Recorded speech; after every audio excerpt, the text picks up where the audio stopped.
The following is a Shade 45 special presentation. Y'all ready to get this shit started or what? He's presided as a host of Shade 45's The All Out Show for almost a decade. He's made his mark as a television commentator and film actor. He's offended and insulted countless people from all walks of life. He now adds the title of published author to his esteemed resume with the release of his new book, Hyena, filled with tales of sex, drugs, hip-hop, and rock and roll. Ladies and gentlemen, please welcome Jude Angelini and our special host, Sway Calloway. Wow, what a entrance, ladies and gentlemen. Here he is, the one only, Jude. Yo, man, what was that? Was that your cousin who did that intro for you, man? I was like, give me a BBC sounding motherfucker. That's what you wanted? Yeah. Oh, okay. Shit, you get a British accent, they can say anything. It sounds good. It does, right? Fuck yeah. I believed all that shit he was saying. I was like, fuck yeah. Yeah, right? Fucking author, bitch. Yeah, right. You're an author, man. And hey, when you listen to this dude talk about your life, man, are you interested in yourself by hearing what he said? Nah, actually, I wasn't, dog. I was in the hallway, man. I didn't even hear that shit. Oh, you didn't hear it? Nah. Oh, shit, man. He said you've been on a radio personality for nearly 10 years, and now you're a prestigious author. And yeah. You've been on a TV personality, and I know, dog. You know, and when you reflect back after reading your book, it's like, how the hell did you make it, dude? It's crazy. Like, when I started doing Jenny Jones show, it was like, it was almost like I couldn't do shit but the Jenny Jones show. I couldn't I couldn't live it down. You know what I mean? Like everywhere I went, I was Rude Jude. That's Rude Jude, and I ain't have no money or no shit like that. Yeah. So, like, I'd be at Dairy Queen or on the bus or Rude Jude. And I said to myself, I was like, man, I want to make money being myself. Mm-hmm. I want to get paid being myself. Yeah. And I went out to Los Angeles, and that's what I set out to do, and I've been able to do it thus far. Wait, did you have like most people go to LA, they get a agent, or they got somebody connected in the industry? I mean, what did you just bang on doors? Bro, I was just like a redneck from Detroit, man. A redneck from Detroit, man. I got a manager. That motherfucker got me for my money and shit. Like, I was like, you know, in everything that made me good at like Jenny Jones made me bad at auditioning, because I go in, what's this, man? This is stupid as fuck. All right, man, you want me to read this shit? They don't sound like this in real life. You know that, right? They don't sound like this. And then I was getting kicked out of rooms. I basically burnt a gang of bridges, and I was washing dishes. Yeah, a white person washing dishes in fucking Los Angeles. Believe it or not, I was the one white motherfucker washing dishes. And I heard about Eminem Station. Yeah. And I knew that he used to watch me on Jenny Jones because he was broke too. You know, that's the international, like, I used to go to strip clubs, colleges, jails, like motherfuckers knew me. And I knew he used to watch that shit. So I got at my man Mikey Eckstein. I was like, hey man, can you get at Paul and see about me getting the show here? Yeah. And they auditioned me, and I got the job, and I was gone in less than a week, bro. Just like that. Yep. So, man, this is all so interesting to me. And after reading your book, man, I might have showered 3 times. I felt so dirty. I know, it should come with a bar of soap, right? Yo, man, this is a dirty ass book right here, man. I mean, he talks about everything from banging out dwarfs to one-armed strippers, you know, that sweated all over them. We'll get into all of those important stories. Your relationship with Eminem. See, what M did, what I think made him so different, is he let America, you know, he put a telescope, he put a spotlight on a part of America that we weren't privy to. Like, I grew up on the West Coast, you know what I mean? And the way he talked about what happened in Detroit and in middle America, you know, and so-called, you know, people grew up white trash, is what they would call it on the West Coast. We had no idea, you know, what it was like. Reading your book, I feel like you and this dude had a lot of similarities growing up in terms of the environment you grew up in. What is your relationship with M like now? It's awesome. It's fucking great. The checks are clearing, dog. Like, I'm fucking, I can pay rent. My fucking shit is awesome. I got a Mazda 6. You balling, kid. Leasing that motherfucker. Yeah. So yeah, I'm fucking. Like I'm the first time it. y'all met, did y'all like swap stories of the 7 and 8 Mile? Or? The first time we met, I was working. He had just. Fucking My Name Is just came out and he was just popping on MTV. And I was doing Jenny Jones already, but Jenny Jones ain't pay shit. They throw me a couple $100 here and there, and they knew like what the fuck you gonna do? You fucking you're some kid from Michigan, like you don't have options. So I was working as a cook, and my job was to make biscuits and like gut the shrimp and all that shit. So I was making biscuits, and my homegirl was like, "Hey, you want to go see Eminem at a rave?"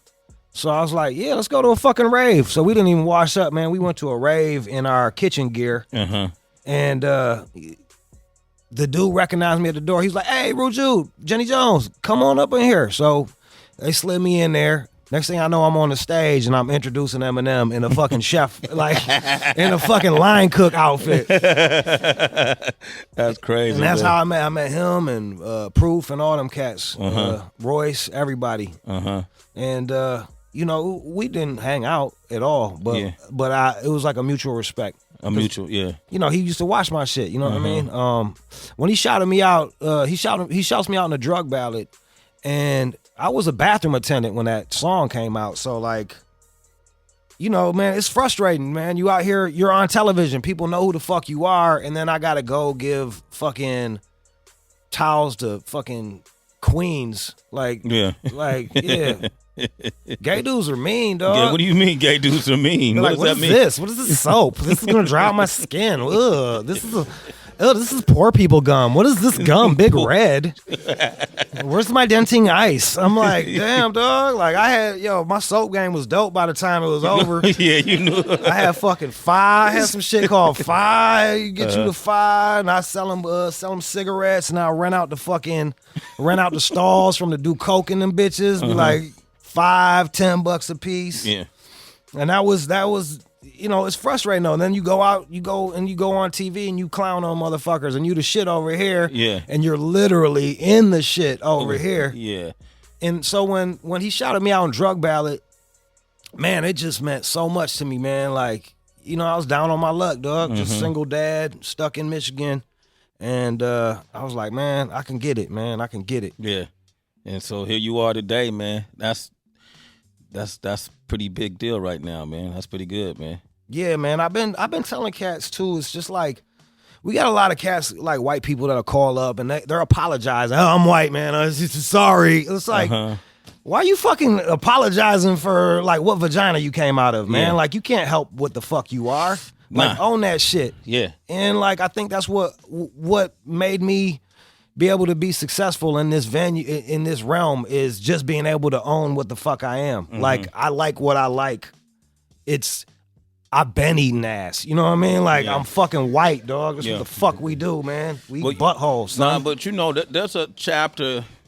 I've been eating ass. I don't think I never heard somebody say that in my life. They trying to act like somebody just wrote that like rap is like eating ass. I'm like, motherfucker, I got a show and I've been eating ass. So been eating ass, yeah, man. They need to retract that article. Damn, man. There's a part in your book where you talk about, you got an interesting relationship with your dad. It's really layered, very complex. Your dad is an interesting guy based on the things I read in this book, and the way he chose to teach you is really interesting. And I remember reading a part in one of the chapters in the book when he's talking about cunnilingus and asking you if you knew what that was. And this is like, I didn't eat pussy because I hung out with black dudes and that was disgusting. And I'm afraid of pussy as it is. Like that shit looked like a monster, like it's a hairy little taco. You don't know what the fuck to do with it. A hairy little taco. All right. And then I've never heard that either. It's Pussy referred to as a hairy little taco. This shit, all them folds and shit. You don't know what to do with that. You don't, right? Like, it's daunting as a fucking child. Yeah. You know? And you were 14 at that time, and that's something you said, nah, man, that's something I'll never do, as much as your father told you would do it. And then he went to ask you if you knew what analingus is. Yeah. And that's, he said, look, this is what you do. You clean a girl, find somebody you love, and you thoroughly scrub her ass out and you spray it with, various aromas or whatever, and then you eat it out. That's what I do to your mom. Yeah. Yeah, that's what. Yeah. As they were divorced, she won't even let him in the house, and he's over here talking about he eats my mom's ass and shit. And the crazy thing is, I just got off the phone with his ass. I just get off the phone. He's like, Jude, I told you I did that to other girls. I didn't do that to your mom. I didn't. You're lying in that story. I'm like, what? Like, shut the fuck. No. What I used to do to your mother was, and then he goes on. He tells me like how he would titty fuck her ass. Like you just go on, like you put the sausage in the bun, and I'm like. That's just as bad, dude. Like, why you keep telling me this shit, man? So let me ask you this, man, because that's weird, man. I know, right? Like, why not that's just weird, do butt man. sex, man? I'm trying to think of my mother telling me. Nah, I can't even fathom that. That's weird. The relationship with your dad. You talk about the relationship he had with your mom too. Yeah. Which seemed really scary. There's a story in there where you talk about a time when you found a brown egg. A little duck egg. A duck egg in the creek. Yeah. And you thought it was, you didn't know what, damn, I didn't know eggs came this color. You pulled the duck egg, you was going to run it home, you was going to try to hatch it yourself. And when you got home, your father came brawling out the house. Correct me if I'm wrong. And then he started immediately arguing and fighting with your mom. Yeah. How often did they fight? A lot, dog. That's all that's all I remember, man. Like that's all I remember is just being fucking.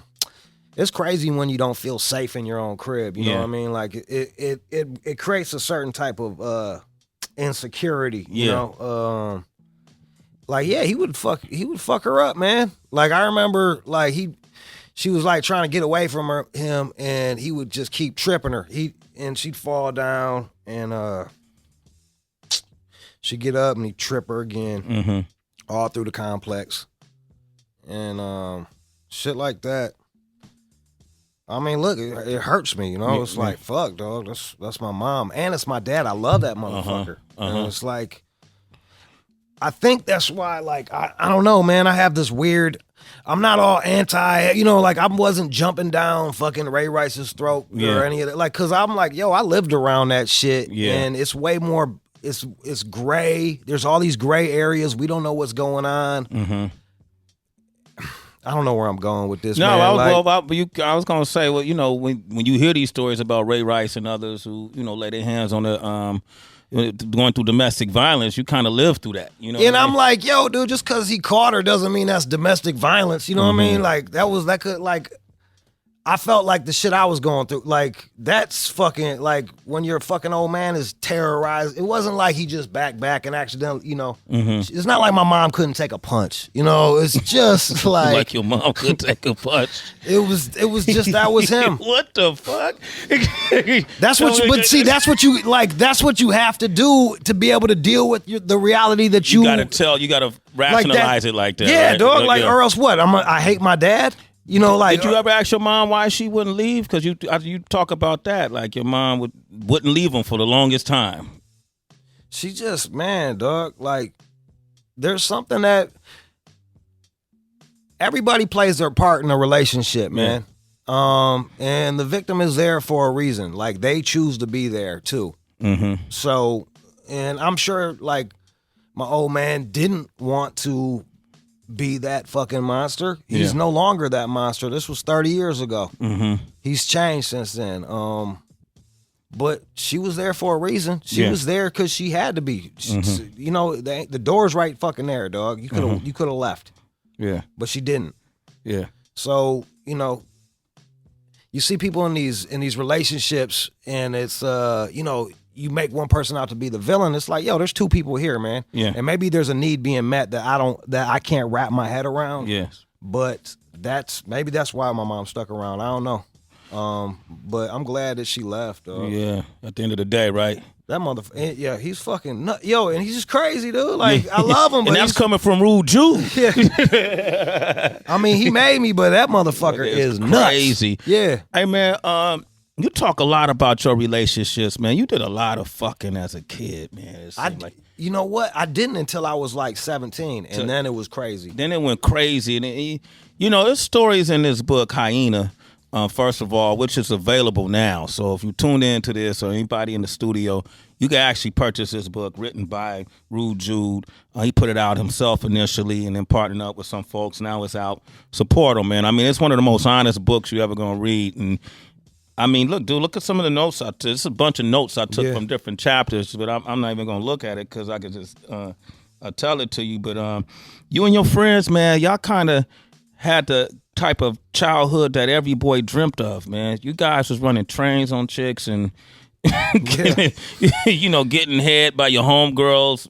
Your boyfriend's girlfriend, that apply for that? All right, yeah. Yeah, running trains on fucking 14-year-olds. You're the shit. Woo! I mean, it was nothing. When I grew up, man, you just didn't get it. It didn't come that easy. Nah. I thought the beta got extra loose, man. I was mad about AIDS coming out. Like, if I'd have been pre-AIDS, shit. You would have been going crazy. Man, come on, dog. Yeah. I feel like they kind of tightened it up in the 80s. Yeah, nah, man. Was it in Oakland? Nah, man. That's why people in Oakland, you gotta have game. We had no game. You had no game. We just fucking did it. Your friend Tony, it's an interesting story, funny story in the book. He's riding in a car with his friend Tone, right? Yeah, Tony? Yeah, and Tony had his girl in the car too. And and she's riding in between Jude and Tony. And then Tony kind of taps him on the shoulder and says, "Hey man, you got a rubber? You got a rubber?" And Jude was like, "Fuck, all right." So they riding in the car, they riding along. So Jude started rubbing her between her thighs and start rubbing her over her vagina and the whole time. And then, the girl's just kind of like sitting there, and then Tone pull over the car. And when he got out the car, he said, "You got that?" And then Jude was like, "Got what?" He said, "A rubber." He said, "A rubber? I thought you meant I had to rub her." So he was rubbing her. Yeah. But I thought he was going to have a threesome or some shit. Yeah. Right? And I was like getting it ready. Yeah. Like priming the pump.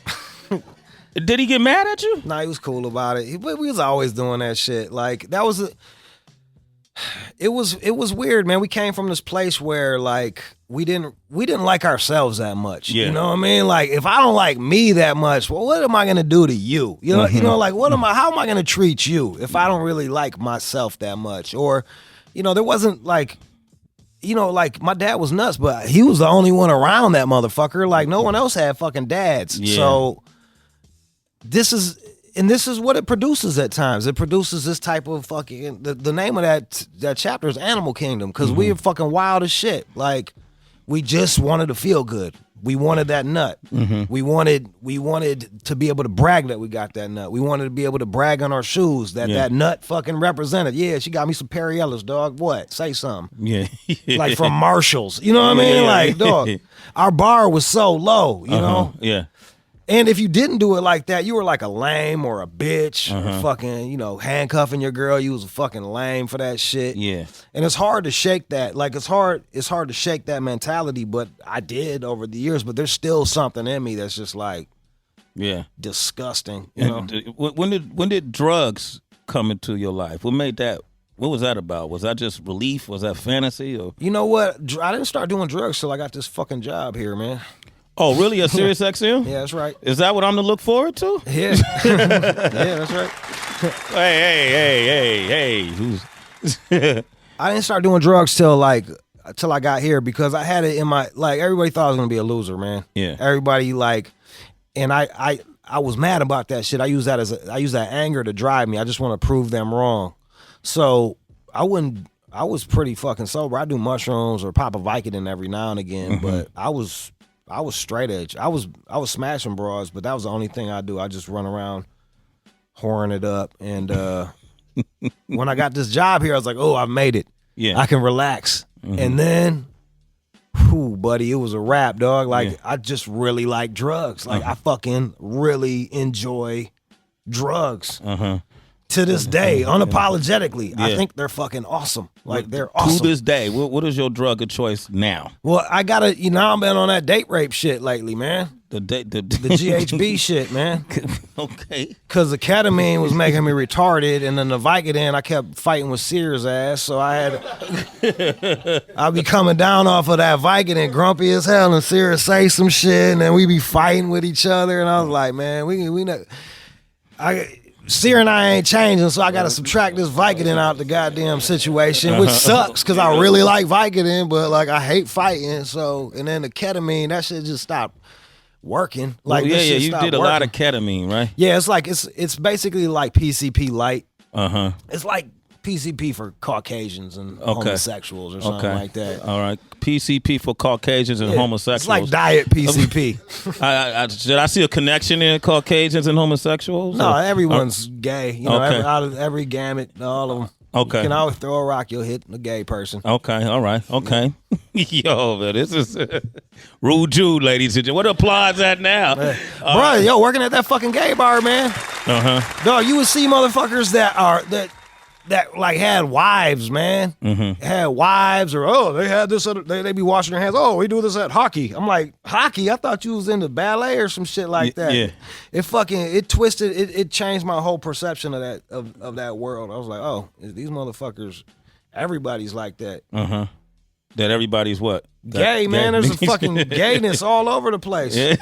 Nothing wrong with it. There's nothing wrong with it, right? Everybody people mad. gay. I'm like, yo, dog, like, who else is gonna make a fucking house look fabulous? You know That's what I mean? Let me try, take her shopping, I'll fuck her later. Like shit. Hey, let me ask you this, man, because your frequency is different from many others. The way you think. With the drugs in your life, without the drugs in your life, do you think you would think the same way? Would you be as appealing, as alluring to all these fans that follow you? Yeah, I would, but it's just I think everybody needs to do hallucinogens once in their life. Honestly, dog. Like we walk around and we see things with our own two eyes in this very narrow way. We view life in a very narrow way. We walk around with our little blinders on, and this is real to me. This is my truth. And then you'll do some hallucinogens, and that shit blows your fucking head up, dog. It's like, and you start it makes you really start thinking about shit. And maybe you'll look at something differently. Maybe I'll be able to look at something from your point of view. Yeah. It kind of allowed me to be more empathetic and accepting, to believe it or not, To everything, right? To everything. Yeah, like, because there's a part in the book where you talk about having this stripper come to your show, and she was into urinating on folks, and you asked her to pee on me, to pee on you. Yeah. Was that at Sirius XM? No, that was out in LA, man. Okay, and this great. was early on in the career, and it was just always like, it's tough. It's tough. Like, you don't want to admit it, but like for me, Howard Stern he was there first. Yeah. He did all the wild shit first. So he's the bar in which I measure myself against, whether I like it or not, because he already was there. And which is fine with me though, because I grew up listening to that motherfucker. Yeah. I fuck with Stern. So like, I'm like, Stern's here and this motherfucker be wilding out. So like, and I'm wild too. Yeah. Like, I'm wild. So let's get wild on the radio. What can we do? And I was talking shit with her, and some, peeing came up, and then I was like, bet you won't pee on me. I thought she was going to say, and keep the joke moving. And she was like, bet you I will. And now it's like, we on the fucking microphone, and I made my fucking money by being honest. Yeah. And by, like, I don't say shit that I'm not going to do. That's your word is everything. Yeah. Like, I'm like one of them fucking cowboys from back. Like, you calling me a liar? Like, we're going to go shoot outside. So I'm like, I put my word on it. So now I got to get fucking pissed on. So then I'm like looking around like, shit, dude. Like, well, fuck, man. All right. They're going to talk shit if I get to pee on the carpet. So I'm like, I get a plastic bag and I rip that bitch up into a square. And I was like, am I going to lay down and just have her hit me in the chest with it? Or And then I'm like, nah, that fucking ground looked dirty as hell. Like the ground, the carpet looked gnarly as shit. So I'm like, nah, I'm not laying on that shit. Like I was more worried about that carpet than getting pissed on my chest. Yeah, the irony, right? Well, I heard that shit is sterile. So like science weighed out. I was like, all right, science said it's sterile, so it can't be that bad. So then I was like, fuck it, I'll just roll up my jean and have her pee on my leg. So she did. She did it. Yeah. Now here's where I kind of liked it. You kind of liked it, right? Yeah. Now here's where drugs come in. This is probably where Say No to Drugs comes in. What happened next? I can't, man. I feel like they need to get the book for that one, bro. I feel like they need to get the book. That's like if you listen to Sway, y'all, it just starts with me getting pissed on. You know what I mean? That's how the story starts, y'all. Okay. Like we just start with me getting peed on. Yeah, right. Yeah, I just say a lot of ecstasy and Lil Wayne were involved. Okay, get the book. I'll tell you afterwards. After she left, right? I could not ejaculate, so I started. I started jerking off to Iron Chef, man, and like, cause Cat Cora was on. I was watching Iron Chef. Then Cat Cora got there. I was like, huh. And like when you high, you're like you see shit differently. So I was like, she really gives a fuck about this food. That is very appealing to me. Like she is cutting that shit with care. And then I started like jerking off to Cat Cora, and I guess hours went by and I didn't realize it because I was so high, and woke up and I've never seen a penis more mangled than mine. It looked like it had been beat with a hammer. Like I was fucking freaking out. I thought I killed my dick. I was like, what did I do? Like it's like the 5 stages of grief, and it's like anger, and I'm bargaining. Like if I just give it back to me, just give me back my dick, man. Like, and the crazy shit was mad bigger too. Like it's like you always want a bigger dick. I was like, fuck, there you go. Fucking, you got a monster now. Congratulations. I was like, just give me back my own little dick. So I threw some ice on it, and it was fucked up for a few days, and then it got back to normal. Yeah. Yep, and that's the end of that story. That's the end of that story. That's a whole section you didn't mention that you got to get the book to find out what happened with the stripper that pissed on Rude Jude's leg. Man, can you reading the book myself, makes me laugh. Right. But I kind of want to hear you read something from the book, an excerpt from the book. Is that okay? Yeah. All right. Read it to the audience, too. Matter of fact, if you want to call in, what's the phone line? It's 888-742-3345. And then we got a live studio audience with us as well. Here's Rude Jude reading an excerpt from the book. And now, ladies and gentlemen, please join Jude Angelini as he reads an exclusive excerpt from his book, Hyena. Are you fucking kidding me? For real, dog? Only the best for you, dog. Only Jesus Christ. Don't fuck this up. All right, so I wrote this one while I was high on PCP. This is actually the first. It's just going to be a little excerpt from the first story in Hyena. And for anybody that bought the book and read it themselves, this is actually a 2-part story. The Gingerbread Man, another story in the back, is the second half of that book. So, second half of that story. And I was high as hell when I wrote this shit. I'm in the cab, leaning my face out the window, going off Percocets and ketamine. This motherfucker crosses the street in front of me, looking just like Goose from Top Gun. I'm thinking that was fucked up how he died, leaving a wife and kid. I say, rest in peace, Goose, and the cab drives off. Earlier at Jeff's high-rise apartment, I copped some drugs from a Dominican with a silver briefcase. Jeff got the MDMA, I got the vials of ketamine. I cooked the K in the oven. He had some Australian chick licking Molly off his fingertips, just the 3 of us. They're rolling, I'm not. She said she doesn't do K because it makes her lose control. I tell her, in that case, do as much as you want. She does as much as she wants. Jeff does too. We're chopping it up with a cheese knife, snorting the lines with a wrinkly $1 bill. It's all the Dominican left us. This goes on for hours, rolling in K-holes, and she's grinding her teeth, rubbing her legs together. I tell her to come here and cuddle, but it's awkward. She don't even know me. She gets up and we pretend like it never happened. It's around then I realize she's not fucking me solo. Either he's gonna fuck or we're all gonna fuck. So how bad do you want it? Bad enough to see your homeboy naked, hairy ass and all? I smashed chicks back in the day with cats that are like my brothers. Toss them up, one in the mouth, one in the vagina. It's nothing. But I don't know it, Jeff. Shit, if we can be all the way honest, it's kind of what I prefer for threesomes. 2 dudes and a chick. With 2 dudes, I can focus on the chick. With 2 girls, it gets complicated. I don't know where to look, who to pay attention to. I'm trying to eat pussy and smash at the same time. Shit's hard like doing algebra. I tried it once with Annie and her homegirl after a night of whiskey and muscle relaxers. I couldn't get my dick to stay hard. I even ate 2 Viagras, nothing. I just ended up eating them out and we're hitting each other. She'd be like, eat my pussy, bitch, and slap me upside my head. And I'd be like, yeah, take that, bitch, and smack her across the face. And I usually don't go for all that bitch shit, but since I couldn't get my dick hard, I figured we were on some aggro dyke shit, so I let it slide.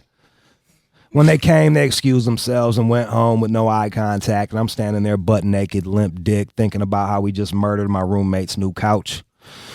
That was the last threesome I had, and I don't know if I want to jump back in with Harry Jeff and the assless Australian, banging it out doggy style while he's getting head, shooting me a thumbs up.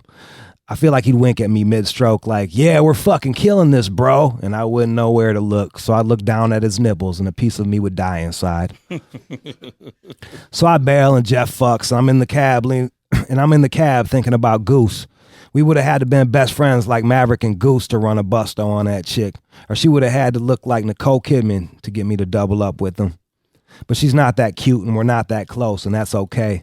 And I'm nodding my head to Modest Mouse on the iPod, looking at the East River as the cabbie drives over the Williamsburg Bridge. I kind of want to tell him to turn around, but I don't. True story, Rude Jude, man. People don't know where to applaud or throw up right there, man. It was like, come on, you guys, come on, threesome. Oh man, that's hilarious. Hey man, do you ever like get backlash from women who feel like you know, man, dude, these stories are so degrading and objectifying, and what do you come off talking about women only in that manner? Just bitch-made dudes do that shit. Like, it's funny, like, fucking lame-ass dudes get upset about it because they have this idea of women, how they should be treated. And if you read in the book, it's like, I'm not disrespecting any of these women. It's not like I'm fucking, all right, when I'm a teenager, all right, I was a piece of shit. Fine, you got me. I'm fucking set. What, you gonna get mad at me for being like a 17-year-old asshole? Who wasn't an asshole when they're 17? But as an adult, like, all these stories that I'm talking about, it's 2 consenting adults, man. Like, she wants to be choked out just as much as I'm choking her out. You know what I mean? Like, and like half these chicks are having me choke them out because their fucking his hands are too delicate to choke them out. Like, they can't wrap it around their head that their girl wants to be choked out. Yeah. So it's like, fucking boss up and choke your girl out, dude.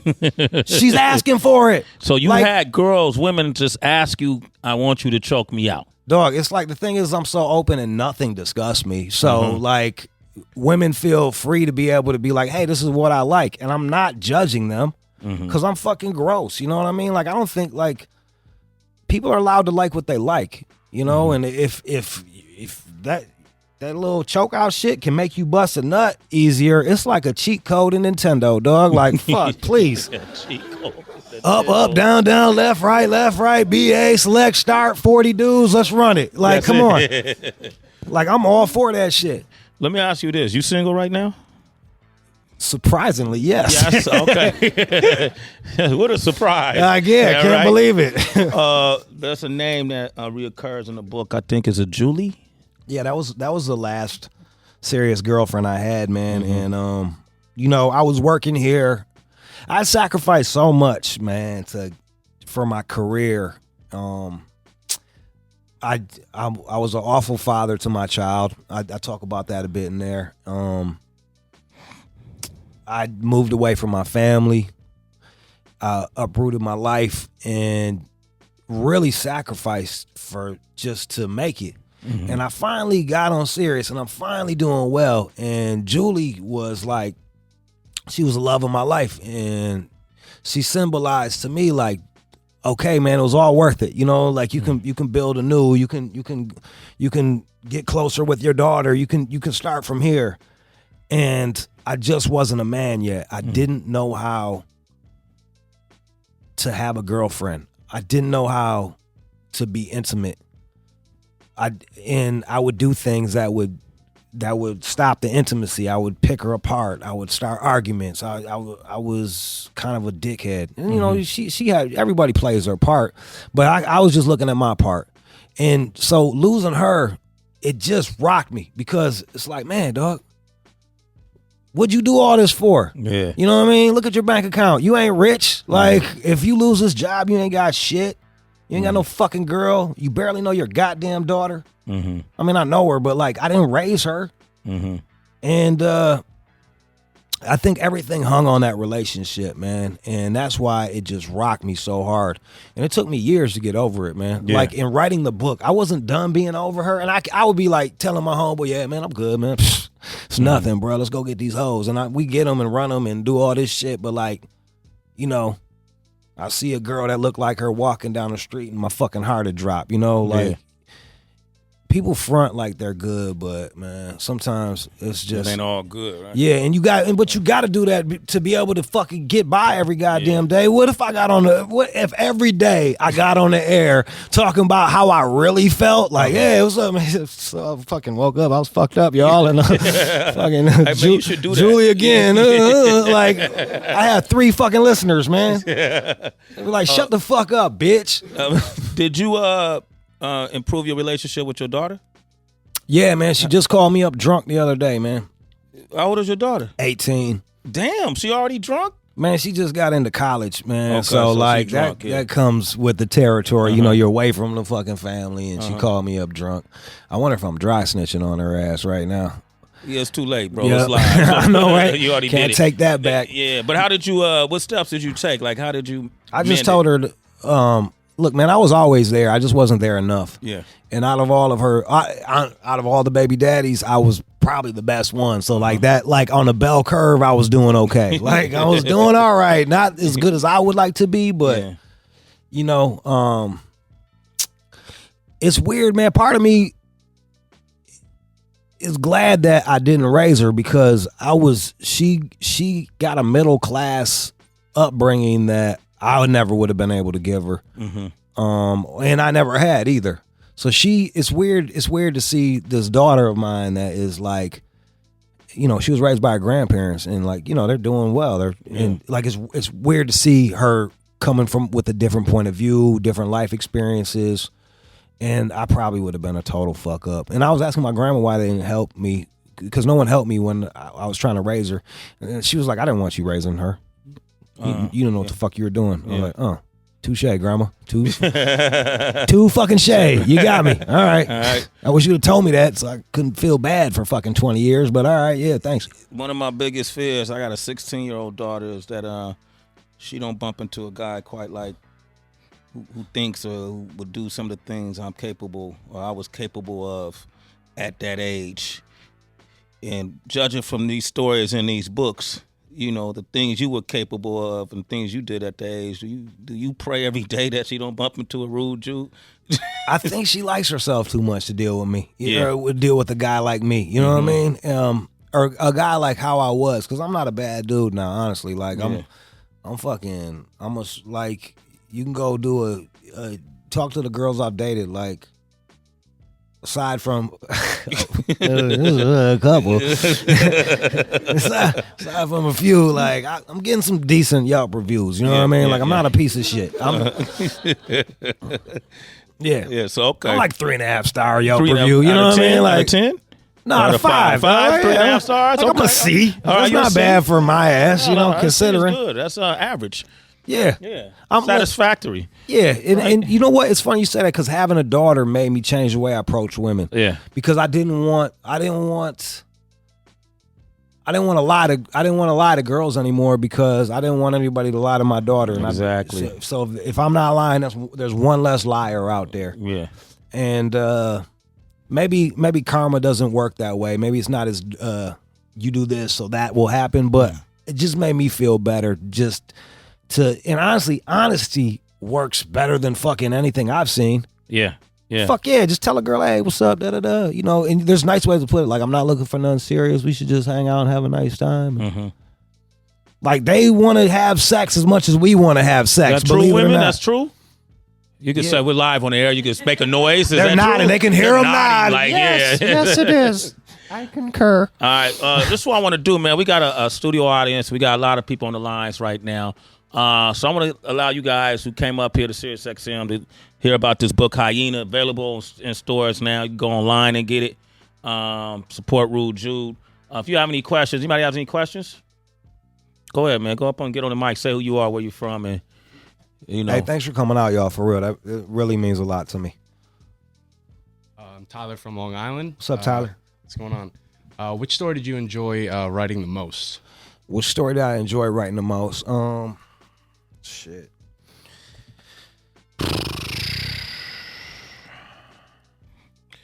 Let me look through here.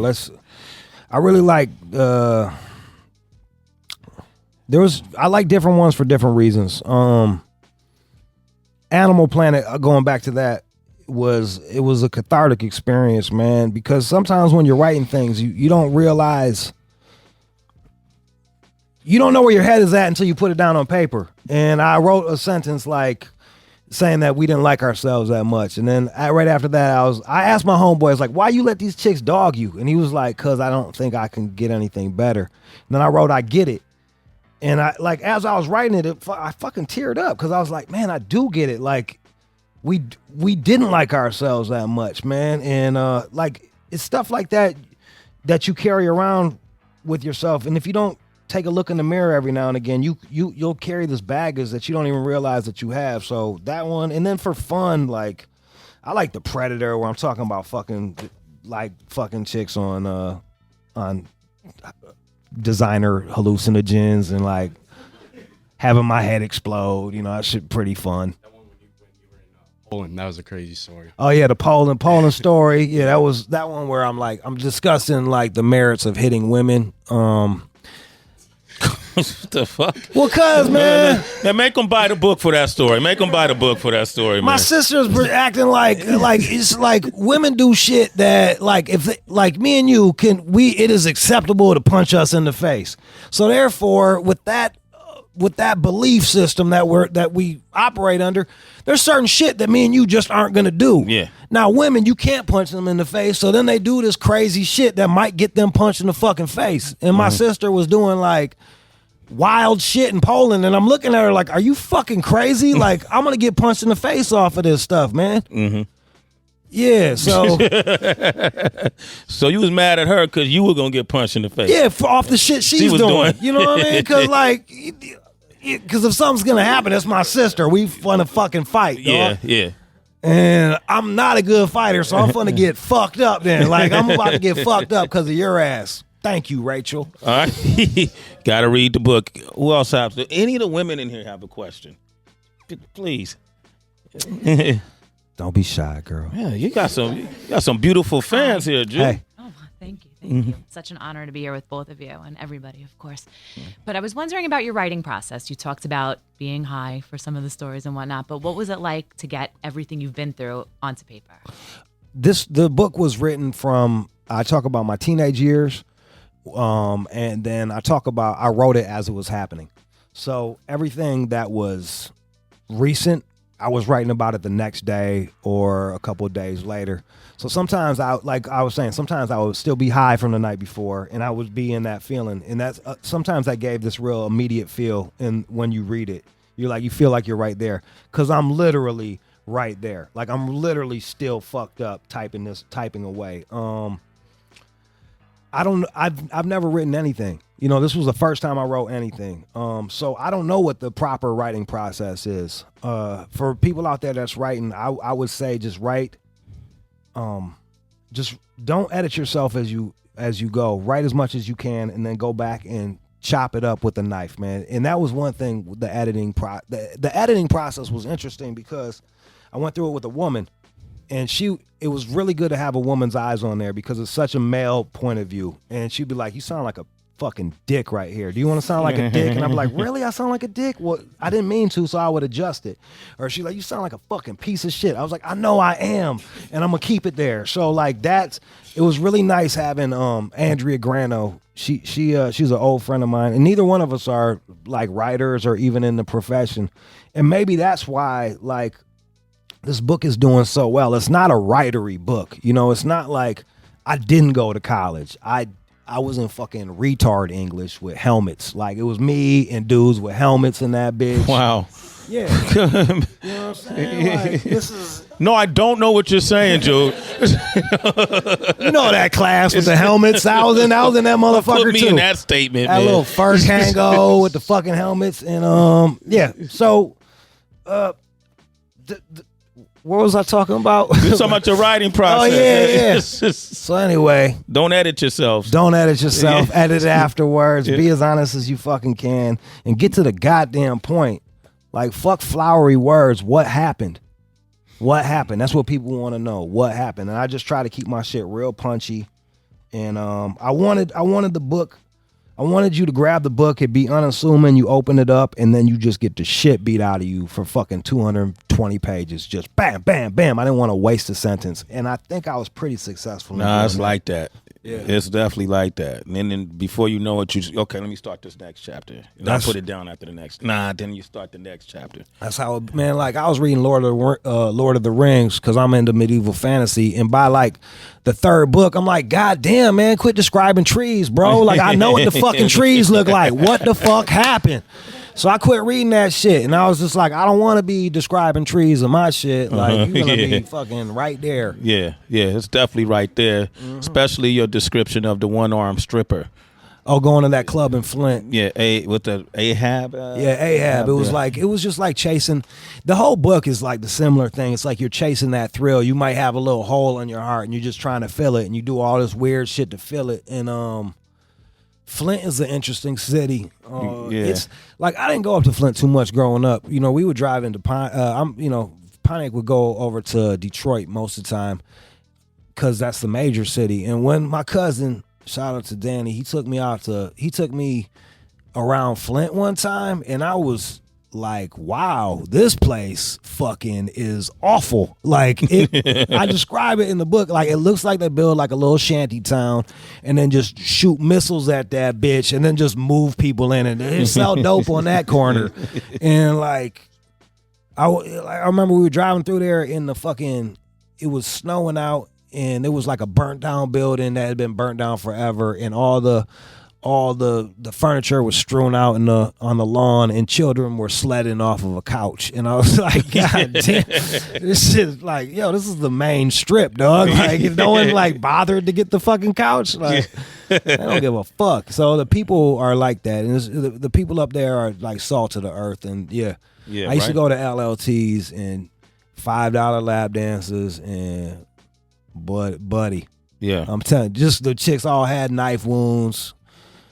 You talk about it. You said one girl had a bullet wound. Yeah, bullet wound, knife wound. The stripper with the one arm turned you on. Brother, the one that I couldn't even get they literally had a woman with Down syndrome working there, like dancing. I'm like, you guys are fucking out your hookup, dog. Like it's Christmas. You're bumming me out, man. Like, fucking put a shirt on her and tell her to go home. That's crazy. I know, dude. Rude Jude, the book is Hyena. I want to take some phone calls, man. We got on line 3, we got Anthony from North Carolina. Hey, what up? What's going on, Sway? What up, though, Jude? What's going on? What up, though? I listen to the show every day, man. I wanted to ask you, did you put anything in your book about your relationship with Sirius? Because y'all be going in on each other on the show every day. It's funny you say that, and I guess this is going to speak volumes. Like, Sarah's not mentioned one time in the whole fucking book. I don't really talk about my job. There's like 2 references to it, and I did that on purpose because I didn't want. Like, I'm more than a fucking shock jock, dog. So like, I knew that I'm trying to sell to NPR motherfuckers. Like, this writing over here, it's like, I want to keep my core audience. Like, I'm writing for the motherfuckers that have been fucking with me since day one. But I'm trying to go over to NPR. I'm trying to get these rich white motherfuckers behind me. Let's be all the way frank. I want the voters, people that vote and shit. Like, I want them motherfuckers. The voters. Yeah, I want them voting ass motherfuckers on my squad. And I didn't want to be known as the shock jock. You know, I didn't want to be. So I don't really reference it unless it goes somewhere. Unless that's a jumping off point for another story, you'll see it's not like that. We got Brian from Georgetown on line 6 right now. You want to call in at 888-742-3345. Brian, what up? Hey, how you guys doing, Jack? What's up, man? Fucking awesome. Not much. I have a question. I was wondering, Jude, if you had to do it all over again in your life, what would you change? Like the most important thing? Like what? I know like, maybe nothing, bro. What? No regret. You can't, dog. Like that's fuck regrets, man. Yeah. Fuck regrets. What are you gonna?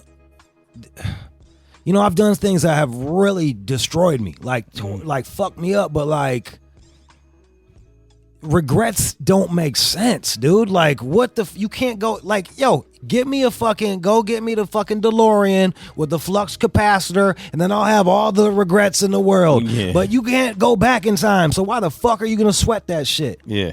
And just as long as you're living in the moment and like trying not to fuck people over, like that's all you can do, man. Mm-hmm. You know, like there's shit that like, you know, I look back and was like, I could have done that better. Like, but I'll just do it better next time. Yeah, ain't nothing you can do about it. Yeah. Right? You can't turn back the hands of time. Nah.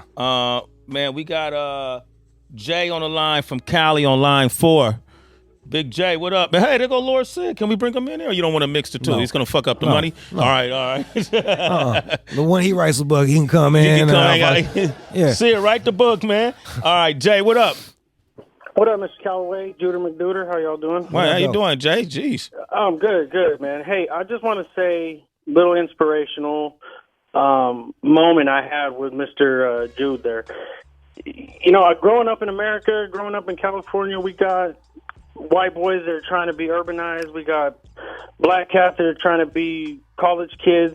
And I just give mad respect to Jude for kind of inspiring me to peel off all that bullshit. Black cats? I'm just saying, dog. You know what I'm saying? Trying to go to college and go succeed. play basketball like you supposed to. What the hell? You trying to get smarter, son? Y'all know what I mean, though. Yo, ahead. I'm just saying, Mr. Jude, I started listening to y'all about a year ago, and Word. you just let me peel off that kind of facade that I had to hold on to, that had to make me blend into a corporate world and change into hanging out with my black friends or kicking it with my Filipino cats. Like, you let me feel like I could be real. Oh, all the bro. time. I hope I Don't don't. even have to fuck Do around. not be real in the corporate world. That is the last thing you want to do. You can blend. You can blend in to be real. I'm not talking about being when being real goes wrong. I'm just saying you let me understand that. Like that last cat, regrets. Why? Who gives a fuck? What's that going to change? What's that going to do? Move forward. Do what you got to do with today. Thank So I just want to say thanks. Good looking out. We need to give Mr. Calloway a couple bikes real quick so he can mellow out a little bit. Couple, what was that? Vicodins. Vicodins? You want to give me Vicodins? Yeah, and keep me out of college? Yes. You really got my back. You want the best for me, right? Eat these drugs. Stay away from a book, dog. What's wrong with you? I know, right? Let's go to Donnell from Georgia on line 3. Donnell, what up? Hey, what's going on? Can y'all hear me? What up, though? Yeah, man. I just wanted to say what's good. And I had a question for you because I just got Sirius like a month ago, and I've been listening to Rude Dude like fuck people up on some real shit though. You know, because I can't say I had the same type of life. I'm way younger, but you know, I led a wild life, and it led me down here to Georgia from Virginia. And what made you decide to put all that on paper in the first place? Like, why did you feel like? Who came up with that idea? Was it your idea or what? My buddy told me I should start writing a blog because I was focusing all my energy on Sirius. He was like, "Man, you got more. You need to start writing or doing something besides just a radio show, or else you can." And I'm sure you can relate to this way, or else you're gonna go nuts if you're just putting all your fucking eggs in one basket. Like you got to if you're creative, like create, be more creative. So I started writing, and I was writing like the sex stories because that's all I thought people would want to hear, just the wild sex stories. And then when I started writing like some real heartfelt shit, like people were like, "Man, shut up, bitch. Tell us a fucking sex story." I was like, "Man, fuck this motherfucker. I'm taking this whole thing down and I'm going to write my own book." Because when you give people shit, they don't appreciate nothing. Like when it's a click away, they don't appreciate it. So I'm like, I'm gonna make you buy this motherfucker. And then, so that's what I did. I started writing from a blog. And it was to the point where like I was so uncomfortable with writing that I would have to go to the Tumblr blog, type in Tumblr and shit, and then copy and paste it into somewhere else. And now Tumblr, I guess, is just nothing but titties and stuff on there, which is wild. Well, that's not a bad thing, right? I can't promote my book on that motherfucker. Let me ask you this, man, because we got a few more minutes left. All right, bet. You know, I listen to Jude. I'll hit him up. One of the reasons why I came to Sirius XM is because I like what Rude Jude does, and I like the you just sound like a person who's very liberated when you get on the air. You're uninhibited, and that kind of freedom doesn't really exist on terrestrial radio. No. Not at all. And so it just made it that much more appealing to me when I was approached about coming here during the morning show, just to be able to work with you. And then also I like, you know, you could be as honest as you want about music, and especially when it comes to hip hop. What do you think about the state of things now when it comes to hip hop? Well, rap, brother. Dog, to be honest with you, I don't even concern myself with that shit, dog. Yeah. Like when I put this book together, it was all short stories. So I was trying to make it flow like an album would flow. So I started thinking about classic albums. And the only rap album that I listened to when I would snort a bunch of ketamine. This would be my day. Okay. Sway. I'd go cop some ketamine and I'd chop that shit up and snort the fuck out of it until I was hallucinating. And then I would listen to whole albums just to hear the way they flow. Because when artists put an album together back in the day, it wasn't like, oh, this is my song, that's my song. It was like, let me give you this whole piece of work. And Scarface the Diary was the only shit that I listened to that was in rap. I also listened to Beatles' Abbey Road, Fleetwood Mac Rumors, and a Thin Lizzy album, one of the earlier Thin Lizzy's Vagabonds of the Western World, and Eagles, Hotel California. And that's kind of my answer. Like, you see, I'm naming people that I just named 5 shits where people actually played instruments. And it's not that I don't like rap. I grew up on that shit. I grew up on rap. But the problem I have with new music just in general is the technology that they use to make it is so polished that there's no more mistakes. And mistakes, the rough parts is what makes things interesting. So music is boring to me. Like, I get the melody, the melody is catchy, but it's still boring as fuck because it's too slick. Yeah, you do.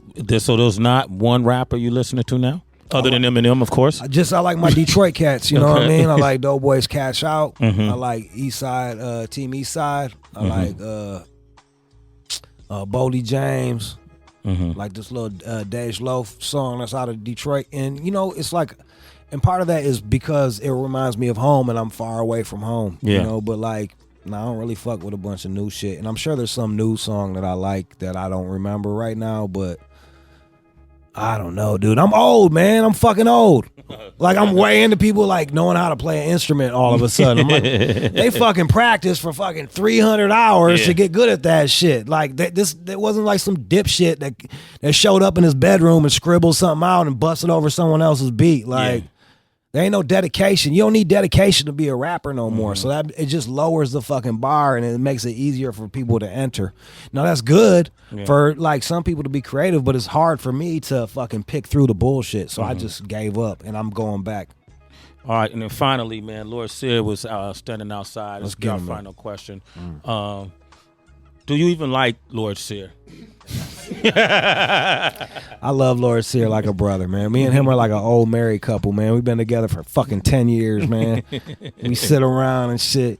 And I still swear, he be lying on his dick, man. Yeah. I want his motherfucking dick. There it is, man. The hyena himself. Give it up for my man, Rude Jude, man. Thanks, y'all. Thank you, guys. And why, real quick, I want to ask you, why did you title the book Hyena? Well, I was high on ketamine once again, and I didn't know what to name this fucking book.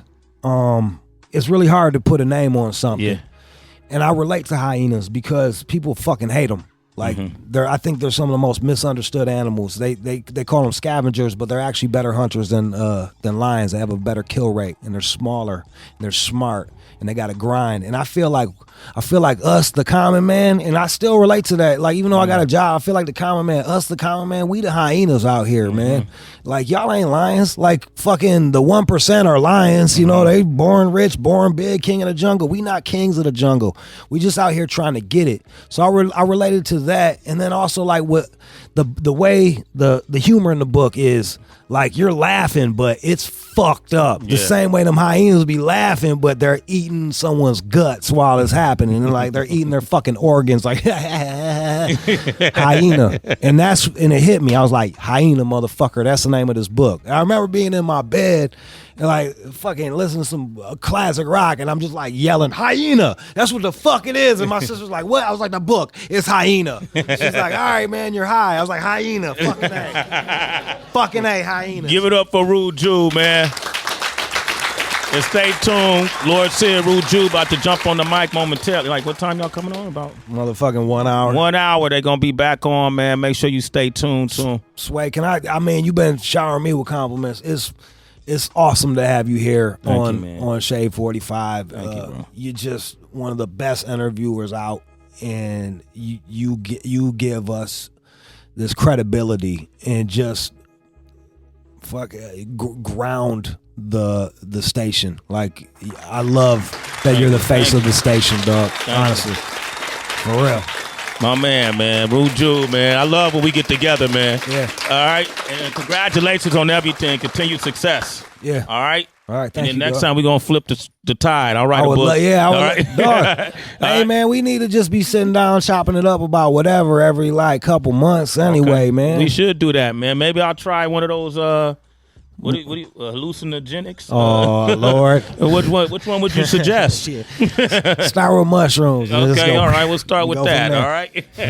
All right, Rude Jude, ladies and gentlemen, Shade 45. And then you can hear clips of this interview too. We'll be playing them back on Sway in the Morning next week. So make sure y'all tune into that as well. And congratulations. Buy the book. Hyena. It's everywhere. It's in fucking airports. There it is.